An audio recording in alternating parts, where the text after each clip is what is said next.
Betsy Chávez, ex primera ministra del gobierno de Pedro Castillo, recibió asilo político en la Embajada de México en Lima, confirmó muy molesto el canciller peruano Hugo de Sela.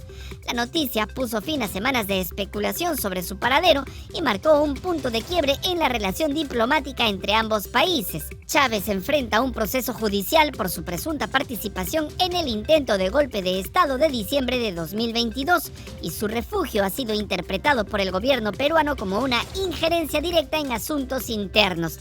El canciller Hugo de Sela lamentó la decisión del gobierno mexicano y anunció la ruptura de relaciones diplomáticas, calificando la postura de México como equivocada e inaceptable. No me digas.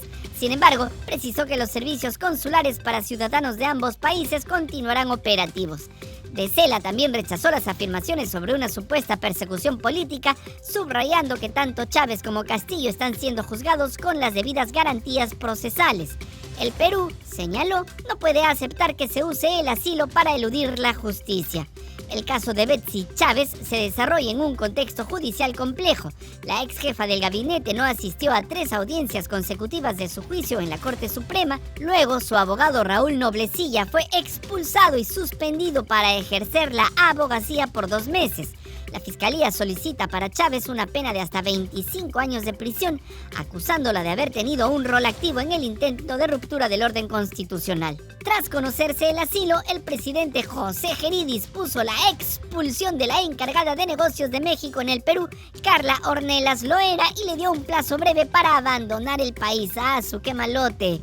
El gobierno mexicano, por su parte, deberá solicitar formalmente el salvoconducto que permita a Chávez salir del territorio peruano, mientras esta permanece dentro de la embajada a espera de la decisión final. La medida peruana fue comunicada públicamente como una defensa de la soberanía nacional, aunque varios analistas advierten sobre sus implicancias diplomáticas y comerciales. El internacionalista Oscar Vidarte señaló en su cuenta de Twitter que, jurídicamente, México tiene derecho a conceder asilo conforme a la Convención de 1954, aunque el caso de Chávez genera debate. Explicó que, si bien la ex ministra no debería ser considerada una perseguida política por estar procesada por delitos comunes, también ha habido abusos en su detención que podrían justificar el gesto mexicano. Vidarte advirtió que romper relaciones no es la mejor salida política, pues puede afectar intereses del Perú en México y debilitar mecanismos regionales como la Alianza del Pacífico. En su análisis, el conflicto revela tanto la responsabilidad del Estado peruano en la protección de derechos como la falta de prudencia diplomática en la gestión de la crisis. México salió al frente indignado por la pataleta diplomática del Perú tras otorgar asilo a Betsy Chávez, asegurando que su decisión fue perfectamente legal, humanitaria y amparada en la Convención de Caracas de 1954. En un comunicado, la Cancillería mexicana tildó de excesiva y desproporcionada la ruptura de relaciones diplomáticas, recordándole a Lima que solo el país asilante puede decidir si alguien es perseguido político. Además, recalcó que el asilo no es una ofensa ni una intromisión, sino una práctica reconocida por la ONU. En resumen, México dice que actuó con derecho y principios, mientras Perú, según su versión, reaccionó con berrinche diplomático. Se han vuelto cada vez más disparatadas las excusas del fujimorismo sobre el uso de una cámara del Congreso para captar el mejor ángulo de la chica Keiko Fujimori en el mitin de Trujillo. Pero antes, recuerda que puedes ayudarnos por Yape o Plin al 990-540-232. También tenemos PayPal como @SQP23. Puedes hacerte miembro del canal o Patreon de Sálvese Quien Pueda para recibir contenido exclusivo y, por supuesto, deja tu like. Ahora sí, pelados, sigamos con la información. El jefe del INPE, Iván Paredes, se convirtió en el protagonista del nuevo capítulo de Yo no fui, versión estatal, luego de que Cuarto Poder difundiera audios donde supuestamente se le escucha negociando una coima para liberar a un ex policía condenado por secuestro. El funcionario salió a decir en RPP que niega categóricamente que sea su voz. Como 80.000 que te he dado, yo necesito que me dé mi plata. No me contesta. Señor, toma mi palabra al mediodía. Te lo juro. No, señor, por favor, devuélveme mi plata. Como una persona corrupta, que engaña a la gente, que estafa a la gente, pero ¿cómo puede aprovechar de mi situación para poderme engañarme de esa manera, a pesar que yo delante de él he llorado. Le he dicho, por favor, ayúdeme. Categóricamente, 2 veces, por si una no bastaba. Según este mamarracho, los audios son falsos, los CDs no valen y la señora que lo denunció tiene una imaginación tan fértil que debería estar en Hollywood. En su versión, Paredes no es corrupto, es víctima. Dice que conoce a la denunciante, Adela Guamancusi, pero solo por temas legales de hace 6 años cuando era abogado y no funcionario. Que sí la vio, pero que nunca habló con ella sobre dinero. Que sí interpuso un habeas corpus, pero sin fines turbios.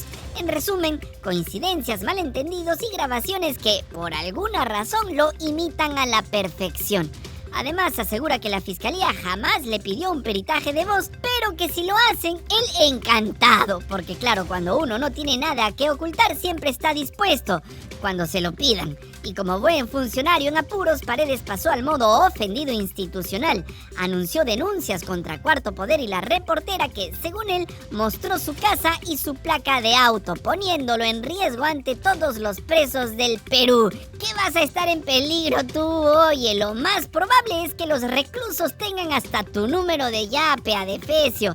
Hablando de Yape, recuerden que pueden apoyarnos a través de Yape o Plin al 990-540-232. ¡Queremos vivir!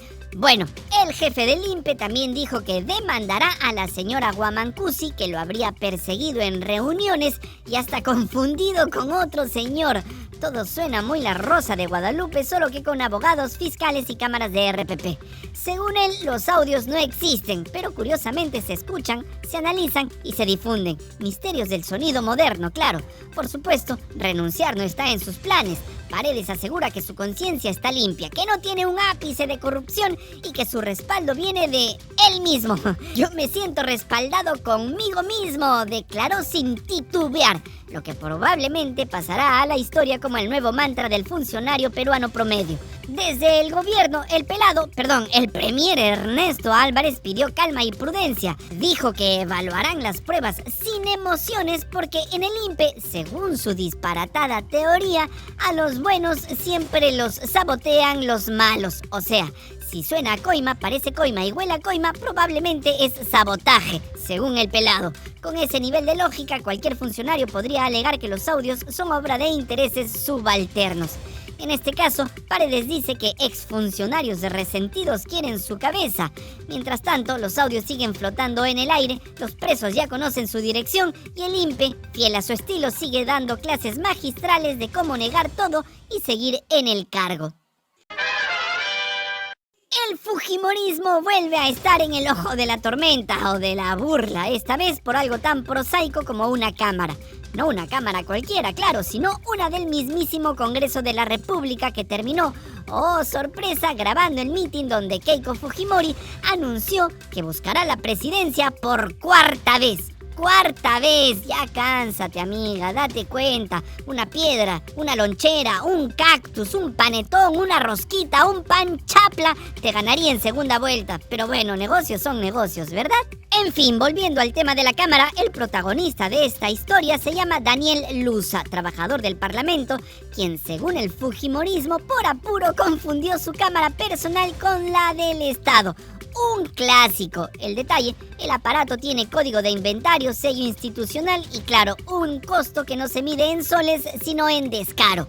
Luza no era un simple despistado, resulta que tiene lazos con Fuerza Popular. Aportó dinero al partido y trabaja bajo las órdenes de Edwin Lévano Gamarra, también militante fujimorista y jefe de la Oficina de Participación Ciudadana. Es decir, la Cámara no viajó sola a Trujillo, viajó acompañada de coincidencias. Y mientras el video del mitin se difundía, el congresista fujimorista Ernesto Bustamante corría a apagar el incendio con una frase digna de antología. Fuerza Popular no pidió esa cámara, la usó alguien de manera no autorizada. Qué conveniente, oye, ¿no? Una cámara del Congreso aparece en un evento fujimorista y nadie del partido tiene idea de cómo llegó ahí. Misterios del Perú profundo. Desde la bancada naranja, la consigna fue clara: culpen al trabajador. La carismática congresista fujimorista Patricia Juárez repitió el guión con precisión quirúrgica. Fue un error individual, un descuido, tomó la cámara equivocada, dijo Juárez. Nada como una buena dosis de amnesia selectiva institucional. En su descargo dice que él tenía dos equipos, un equipo personal y otro equipo del Congreso.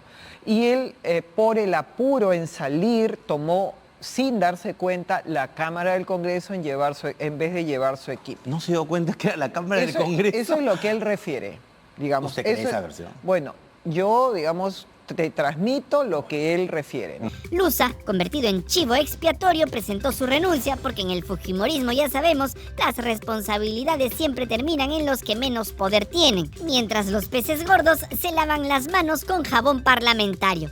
El fujimorista Fernando Rospigliosi, si eres fujimorista, adefesio, intentó mantener la compostura y prometió sanciones administrativas. Eso sí, aclaró que la renuncia del implicado no lo salva del castigo, aunque todos sabemos que esos procesos terminan durmiendo en los archivos del Congreso. Lo curioso es que el partido asegura que no usó bienes del Estado, pero el equipo figura en el inventario oficial bajo el código 25459. O sea, la Cámara tiene más pruebas en su contra que varios congresistas. Por el lado legal, el especialista José Naupari explicó que lamentablemente o afortunadamente para algunos, él tienen razón. Si una Cámara institucional viaja hasta Trujillo, alguien lo autorizó o al menos lo permitió. Pero en Fuerza Popular prefieren mantener la historia simple. Un error, un trabajador distraído y una cámara con vocación política. Así, el mitin de la chica Keiko Fujimori se convierte en otra escena del eterno reality del fujimorismo. Siempre hay un culpable, pero nunca un responsable. Adefesios, recuerda que si quieres que este micro noticiero siga existiendo, necesitamos de toditito tu apoyo. El paro de transportistas de este martes 4 en Lima y Callao puso de manifiesto la crisis interna y la descomposición del sector, golpeado por una creciente ola de asesinatos y extorsiones contra conductores y empresas.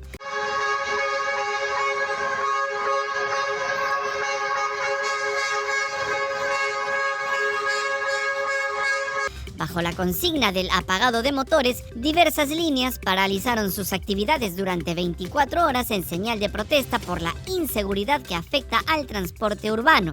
Sin embargo, la medida no fue unánime. Mientras una parte del gremio acató el paro, otras empresas decidieron continuar operando, evidenciando la fragmentación del rubro. Desde las primeras horas del día se reportó caos en los principales paraderos de Lima y Callao, donde miles de usuarios se vieron varados ante la escasez de vehículos disponibles. En estaciones del metro de Lima y del Metropolitano se registraron largas colas que se extendieron por varias cuadras, lo que obligó a la Policía Nacional y al personal de seguridad a intervenir para mantener el orden. Puntos críticos como Puente Nuevo y Hato Congo concentraron la mayor congestión. Los pasajeros denunciaron demoras de hasta 1 hora para conseguir transporte, mientras que los vehículos que circulaban lo hacían llenos, obligando a muchos a pagar tarifas duplicadas o viajar en condiciones precarias. Historias como la de un trabajador del Callao que esperó más de 1 hora sin éxito o la de una madre que necesitaba llevar a su hijo trasplantado al hospital ilustraron el impacto humano de la paralización. La protesta se enmarca en un contexto de violencia creciente. En las semanas previas, el asesinato de varios conductores, entre ellos José Johnny Esqueche en Ingles y Walter Leoncio Sandoval Castro, desató la indignación del gremio. Ambos casos ocurrieron durante el estado de emergencia decretado el 22 de octubre por el gobierno encabezado por José Gerí, medida que, lejos de disuadir el crimen, coincidió con un incremento de los ataques. En apenas 15 días, desde su entrada en vigor, el Sistema Informático Nacional de Defunciones, el SINADEF, reportó 28 homicidios relacionados con el transporte. Digo, así voy a hablar, nos extorsionan a los transportistas, a los negociantes. ¿Por qué, disculpando a Lara, por qué mierda no nos extorsionan a los congresistas? Ellos sí se limpian las manos, ellos sacan sus leyes para ellos mismos. Estamos cansados de esta huevada, de esta delincuencia, de la misma delincuencia que viene de arriba. Que voten esos congresistas de mierda, que quemen el Congreso. Esas congresistas no valen, son una cagada, un desastre para este Perú. Ok, señora. Sí. Tengamos un poquito de... Los transportistas denunciaron que las extorsiones, cobros de cupos y atentados con armas de fuego continúan sin respuesta efectiva por parte del Estado. Pese al descontento generalizado, el paro no logró consenso. Gremios como la Cámara de Transporte Urbano de Lima y Callao, que agrupan al 90% de las empresas formales, decidieron no sumarse. Argumentaron que una paralización sería irresponsable en medio de la transición ministerial y que el diálogo con el Ejecutivo era una vía más productiva. Esta división generó tensiones entre dirigentes, mientras algunos, como Julio Rau Rau, acusaron de traidores a los que se mantuvieron operativos. Otros reclamaron que los promotores del paro no viven el riesgo cotidiano de los choferes. En paralelo, el Ministerio de Trabajo dispuso 2 horas de tolerancia laboral y exhortó a las empresas a priorizar el teletrabajo, mientras que el Ministerio de Educación ordenó clases virtuales en colegios y universidades. El Congreso, que como ya sabemos ha hecho mucho a favor de la delincuencia, aprobó esta vez una ley para combatir la extorsión en el transporte público y de carga, que busca, según dicen, articular el trabajo entre la policía, el Ministerio de Transportes y la Superintendencia de Banca y Seguros. La norma crea un registro nacional de empresas vulnerables y promueve el intercambio de información para detectar redes criminales vinculadas al lavado de activos. Suena muy bonito, por supuesto. Al promulgar la ley, el presidente interino José Gerí la calificó como un punto de quiebre en la lucha contra la criminalidad y anunció la creación de una división policial especializada en cobro de cupos y sicariato. Sin embargo, gremios y especialistas advierten que la efectividad de estas medidas dependerá del presupuesto asignado, la coordinación interinstitucional y la supervisión ciudadana. Pese a los anuncios, la violencia no da tregua.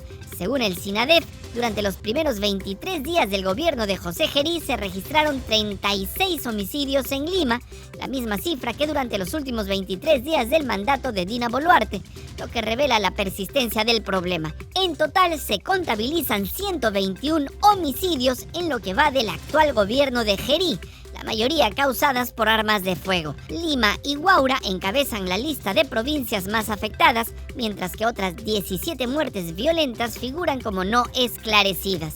La paralización del 4 de noviembre dejó claro que el transporte público peruano no solo enfrenta una crisis operativa, sino también una amenaza estructural: la expansión del crimen organizado en un estado incapaz de garantizar seguridad ni justicia para quienes mueven cada día a millones de ciudadanos. ¡Listo! Si te gustó este mamarracho de programa que te quiere con todo el alma, ya lo sabes, sigue yapeando y plineando porque es lo único que nos mantiene con vida.